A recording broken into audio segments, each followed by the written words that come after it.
रवि, आपसे जानना चाहेंगे, मेटल्स का रुख करना चाहेंगे क्योंकि यहाँ पर हल्की सी खरीदारी हमने कल बनते हुए देखी थी। आज सुबह भी थोड़ी बहुत बाइंग यहाँ पर थी, लेकिन जैसे कहा गया कि रिस्क जब हम बाजार में आता हुआ देख रहे हैं बहुत सस्टेनेबल नहीं है। अपटिक्स पे यहाँ पर बिकवाली सभी तरफ फिर से देखने को मिल रही है।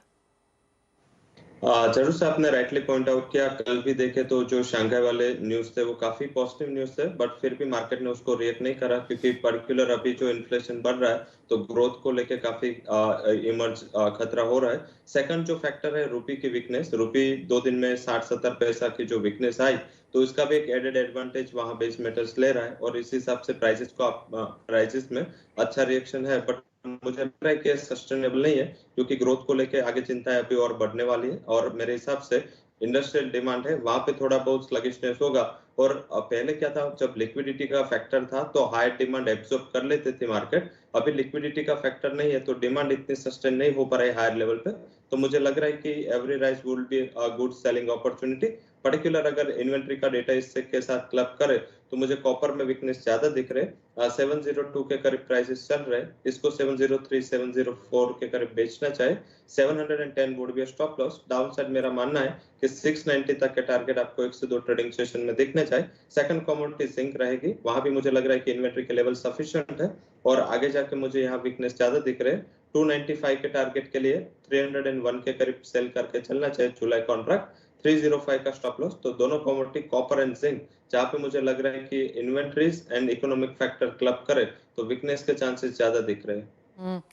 आप कैसे देखते हैं यहाँ पर गोल्ड एंड सिल्वर के प्राइसेस, क्योंकि हमने यहाँ पर काफी मूवमेंट आते हुए देखी है अनुज, और काफी हद तक ये movement on the lower side रही है। मनीषा जी देखिए, गोल्ड हमने देखा था कि लास्ट वीक $1830 के नीचे क्लोज हुआ था। अब देखें तो यहाँ पर 1827 चल रहा है। और एक डेवलपमेंट जो G7 मीटिंग से निकल कर आया कि गोल्ड के इंपोर्ट जो रशिया से वो बैन कंट्रीज करनी है, तो एक दोबारा से सैंक्शन वाला माहौल, यहाँ पर अनसर्टेनिटी वाला माहौल क्रिएट होता हुआ दिख रहा है। तो मुझे लगता है कि उससे काफी हद तक गोल्ड को सपोर्ट आता हुआ दिखाई देगा। हालांकि अभी भी हम देखें तो जब से फेडरल बैंक ने डिसीजन दिया इंटरेस्ट रेट का, उसके बाद से काफी टाइट रेंज में गोल्ड ट्रेड कर रहा है। नीचे में 1800 और ऊपर में करीबन 1850, ये $50 की जो रेंज है ये गोल्ड ने मेंटेन करी है। मगर दूसरी तरफ हम देखें तो डोमेस्टिक मार्केट में रूपी जो डेप्रिशिएट हुआ है उससे डोमेस्टिक गोल्ड को काफी हद तक सपोर्ट मिला है और हमने देखा है कि डोमेस्टिक मार्केट में गोल्ड के भाव ऊपर आते हुए दिखाई दिए हैं। मगर अब जो ये G7 की मीटिंग से गोल्ड इंपोर्ट बैन करने का स्टेप है, मुझे लगता है कि ये थोड़ा सा गोल्ड को सपोर्ट प्रोवाइड करेगा और जिस तरीके से क्रूड के भाव ऊपर आते हुए दिखाई दिए हैं वो भी गोल्ड को सपोर्ट प्रोवाइड करेंगे। मगर इंटरेस्ट रेट ओके। का फेडरल बैंक की तरफ से जो डिसीजन है वो कहीं ना कहीं हायर लेवल पर अगेन एक प्रेशर आता हुआ दिखाई देगा। तो अल्टीमेट हमें लगता है कि जिस तरीके से हम पिछले 2 महीनों में गोल्ड को रेंज को देख रहे हैं वैसे ही गोल्ड और सिल्वर का रेंज बना रहेगा।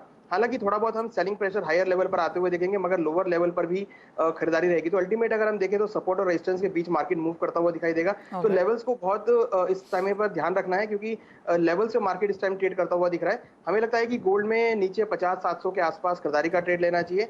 50-550 का स्टॉप लॉस लगाए, टारगेट 51,100 तक देखने को मिल सकता है। और इंटरनेशनल मार्केट में गोल्ड के भाव $1840-1845 तक के लेवल दिखा सकता है। वहीं अगर हम सिल्वर की बात करें तो सिल्वर भी कल हमने देखा था कि 58,400 तक के लेवल लास्ट फ्राइडे को आए थे और वहां से काफी अच्छी रिकवरी देखने को मिली है। तो सिल्वर के अंदर भी करीबन 60,000 के आसपास खरीदारी करें, 59,300 का स्टॉप लॉस लगाएं, 61,000 का टारगेट देखने को मिल सकता है। तो लेवल्स के अकॉर्डिंग मुझे लगता है कि अभी ट्रेडिंग थोड़ी सी टाइट रेंज में है, तो लेवल्स को ध्यान में रख के ट्रेड ले सकते हैं। ऑलराइट, एक टाइट रेंज यहाँ पर सोने चांदी में बरकरार रह सकती है। खरीदारी निचले स्तरों पर आपको करने की अपॉर्चुनिटीज यहाँ पर मिलेंगी।